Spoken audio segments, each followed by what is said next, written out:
25 years ago, Texas mother Andrea Yates drowned her 5 children. The tragedy and court cases grabbed national attention and sparked a conversation about mental health and postpartum depression. Tonight, a new documentary claims a cult also influenced Yates. Our Sherman Chow spoke with Yates' longtime lawyer about that claim and his experience representing her then and now. We, the jury, find the defendant Andrea P. Yates not guilty by reason of insanity. George Parnham clearly recalls the first time he met his client, Andrea Yates, one day after she killed her 5 children. The jail psychiatrist warned him. She has a bald spot on top of her head.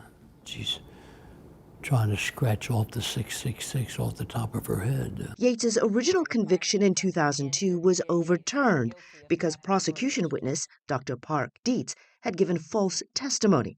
The case sparked national attention about postpartum depression and psychosis.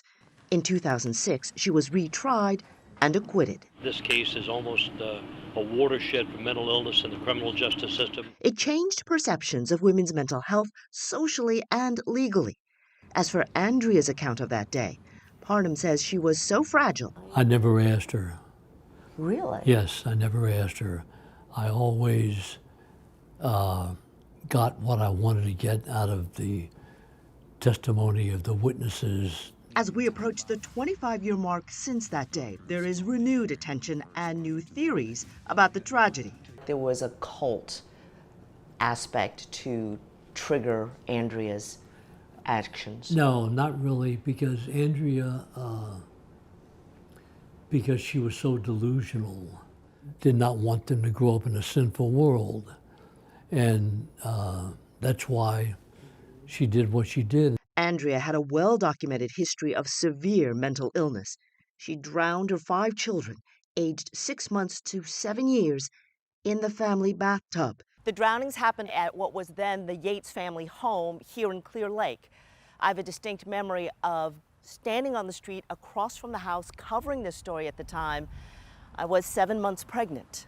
The case left its mark on the national conscience. Today, at 85, Parnham has retired from most legal matters, but still represents Andrea and regularly visits her at the Kerrville State Mental Hospital. Each year, she waives her right to ask for a release or transfer. As a practical matter, this is where Andrea will be the rest of her life. That's where she wants to stay, yeah. Parnham returns now to his first meeting with Andrea in the Harris County Jail, when she said only one thing the entire time. She said, please don't leave me alone.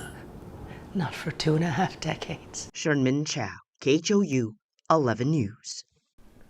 This was such a monumental and tragic story. I was there outside the house that first night as well, too. And then in the courtroom, those later years for some of the trial, it is by far one of the most challenging and difficult trials I have ever had to cover and listen to the testimony, surely just based on the evidence that was presented. You brought it up earlier. It raised questions about postpartum depression.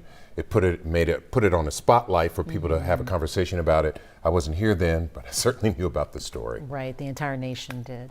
All right, thank you, Sherman.